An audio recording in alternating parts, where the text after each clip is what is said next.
Hey, how's it going? It's Rory. Got an interesting one today. This here is a 70 CUDA, an actual CUDA. Not a well-optioned car, 383. Does have bucket seats, console. It's an automatic, no air conditioning, power disc brakes. Really decent car. The biggest thing with this car is it's got a very interesting story. So this car right here was in Sherman Oaks. And when I first moved here in late 07, I was in the neighborhood behind where I lived. And I saw this 70 CUDA sitting in a driveway in a carport. Drove by a couple times, never saw the owner. One time I finally did get to see the owner sometime in like 2009. Asked him about the car. Said, hey, you interested in selling that? He goes, no, I'll be buried in that car. It ain't going nowhere. I've owned it since it was practically brand new. I was like, oh, cool. Decent guy. A little strange, but decent guy. Anyways, drove by for years, moved out of Sherman Oaks. Occasionally I'd go down to the valley. I'd drive down. I'd take a look. Boom, it's still sitting there in the carport, unmoved. So years go by. I moved to Simi Valley, probably about 25 miles from there. And I drove by, I think last time was in like 2020. And I see it's still sitting in the carport. Exhaust was hanging, but it was still there. So forgot about it again, didn't check. So I was at Fall Fling back in 2023. And a buddy of mine comes up to me and shows me his car getting loaded in a trailer. And I'm like, holy shit. That is the CUDA X from Sherman Oaks. I know that car. What the heck? I see it getting loaded, and this guy I know in my car club bought the car. So I'm like, holy crap, it's getting loaded on the trailer. Look at this, I can't believe it got sold. Anyways, time goes, car gets sold. Never thought anything about it. In the meantime, about 4 or 5 months ago, I get a message from this guy, Walt, who has a YouTube channel. And I'll put a link to his channel in there. And he's like, hey, I've got this 70 CUDA, and I need some work done to it. I need a fuel tank and stuff. It's been sitting for years. I said, really? I'm like, holy crap. I'm like, tell me about the car. I'm like, man, this sounds like CUDA X. He goes, that's the car. I'm like, no way. So I know that car. I've been following that car since I moved to California, so on and so forth. We started talking about it. So then he explains to me the story, the whole reason why he wanted the car. So anyways, the guy who bought the car from the original owner's family after the guy passed wasn't this guy, Walt. It was somebody else. And that person sold to somebody else, and then Walt did a search for the plate, CUDA X, and on the internet, and it came up on for e-bodies only or something. It was a for sale ad. And he contacted the guy who was selling the car. And he said, no, I sold that car. I went to some guy down in Orange County, blah, blah. And he said, hey, can I have the contact info for that guy? Because I really want that car. I've been wanting that car for almost 40 years. So he goes, yeah, no problem. I'll give you the number. I don't know if the guy's going to sell the car. So gives him the number and calls the guy, makes a deal, gets the car. So I'm talking to Walt about the car, and he's explaining everything. So Walt's father worked with the guy who owned this car, and from way back in the valley. And in 1985, Walt's father said, hey, there's a guy I work with. He's got a 70 CUDA. And Walt was like, oh, what's a CUDA? He didn't know. So he went and saw it, it's dad's work. And the guy took him for a ride in this 70 CUDA. And he fell in love with CUDAs. He loved it. So anyways, he said he'd never sell it, so on and so forth. The guy who owned it. And years go by. Walt joins the military, gets out of the Marines, ends up seeing the guy in the gas station, say, hey, I really want to buy your car. It's still not for sale, this, that, and everything. Offers him a whole bunch of money, and he says no. He lets it go for years. And in the meantime, he buys another 70 Plum Crazy CUDA, and still has it to this day. And the car's forgotten about. So anyways, so Walt has been hooked on this car since 1985. Ever since he drove in this car, he wanted this car. So all that time goes by, he makes a deal with the guy in Orange County and gets the car back, and is just trying to get it up and going again. So He's done a lot of work on his own getting it running. He's a very busy guy. Tries to get some stuff done, but he's busy. So came to me and basically had to put a fuel tank in it, which is a lot easier on a lift, and fixed the brakes. Had a proportioning valve that was leaking from the the valve in it. So I had to put a new O-ring on that, put a new engine wire harness because it was kind of butchered and everything, with electronic ignition and so on and so forth. So that's why it's here. So it's a pretty interesting story. You know, you don't see them like this anymore. This is a really good car. This is one of my this car, I would love to have owned this car too. Believe me, this car's always been in my mind, back of my head since 2007 when I first saw it. So anyways, just gonna show you around the car a little bit, and we'll go from there. Okay, we're inside it now. As you can see, standard dash, not a rally dash. It did originally have at least an AM/FM stereo. It does have a 3-speaker dash, so it did have that option. Console with a slapstick, so it has that. Standard pedals, no Decord group. Right now it's got some aftermarket removable face. Non-AC car. Dash is in decent shape for California. That's the first crack that always happens on all e-bodies. This door panel is not in bad shape. This one's doing the typical plastic damage from the sun. Other option, or it might be standard, I'm not sure, is the road lamps. Again, no AC, just standard heat.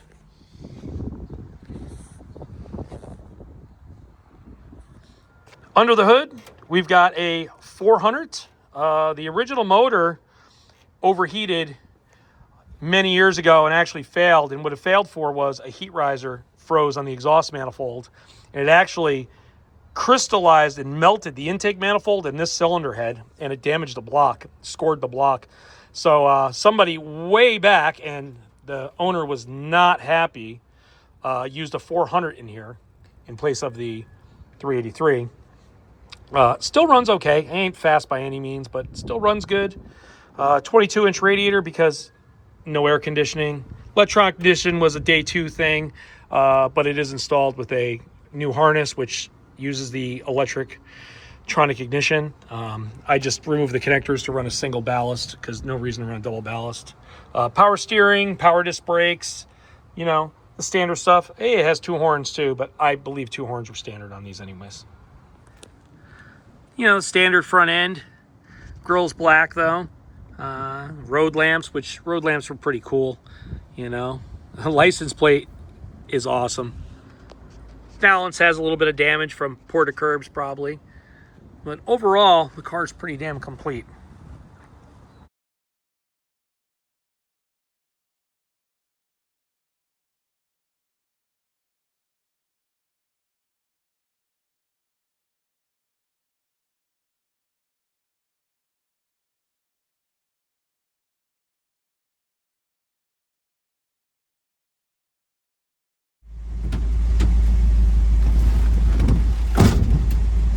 Take it for a little ride.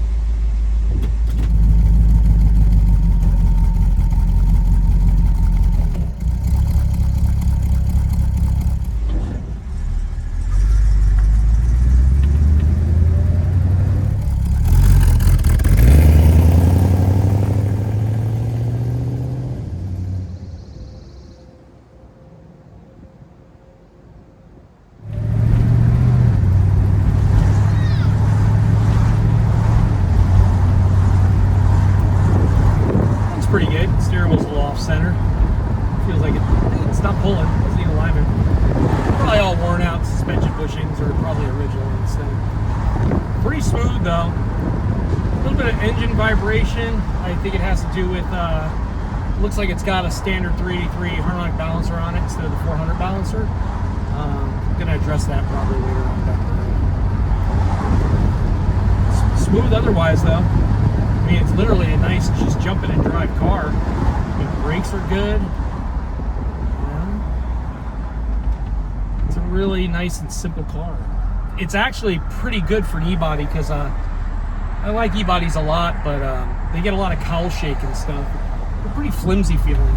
The doors rattle really loud.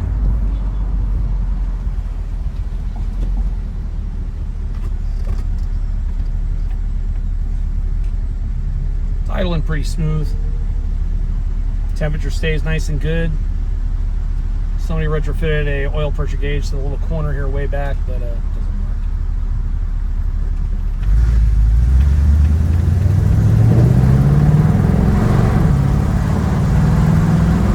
Not fast. Okay though. Transmission shifts pretty good.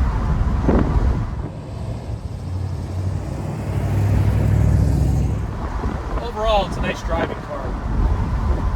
I'd love to own this car, actually. You know, I've had e-bodies in the past, but this one right here is one of my favorite.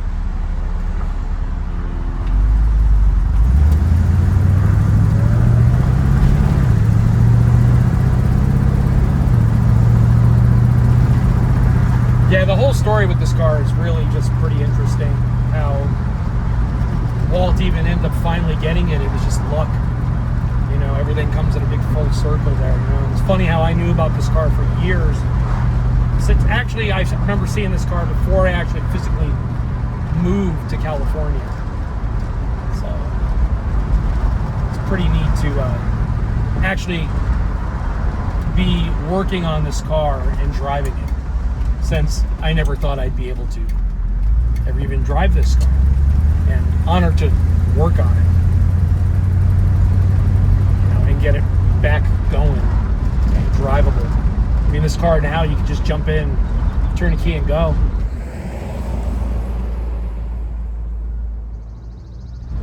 Walt did do some stuff. He did do a water pump housing, went through the cooling system, the radiator, and all. You know, typical stuff when stuff sits. But that motor's feels tight. I don't know how many miles are on this motor, this rebuild, but you know, probably not too much. It says 70,450 on the odometer. It's more than likely 170,000. But you know, on the new rebuilt motor, who knows? Maybe 70,000. Who knows? Hard to say. You know, but just a really nice car to drive. Yeah, it's typical e-body. It's not rattle-free, but nothing looks like a CUDA. CUDAs are my favorite. I like Challengers too, but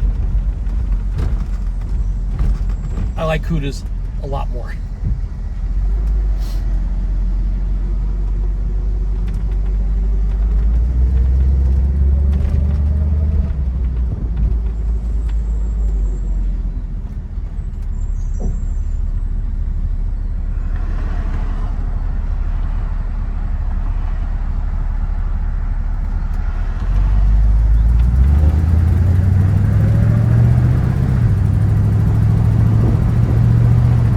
See how it goes over the train tracks.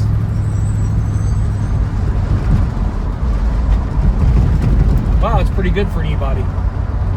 Usually I heard every door panel crack. See how the passing power is. It's got kickdown. It's not bad. You know, it's a stock low deck. You know, everybody thought, oh, 383, you know, 400 big block, oh, all this power. Low decks were okay. They're a great basis for a stroker kit. I'd have a stroker B engine, low deck, over a tall deck stroker any day. And the short deck motor fits much better in the engine compartment than a tall deck. My satellite's got a 440 in it, so that's a tall deck. But, you know, that car was built with whatever I had laying around. This car I would leave alone. I'd leave it the way it looks, too. You know, maybe redo the seats. The carpet's actually in amazing condition. It looks like original carpet, too, which is kind of crazy. But I would just leave this car alone and just cruise it. You know, I wouldn't do anything. I might change the gears. It feels like it's got 276s in it, which I believe it does. Set of 323s would be really nice in this car for cruising and a little bit of everything. Yeah, it's pretty good. I'll head back to the shop.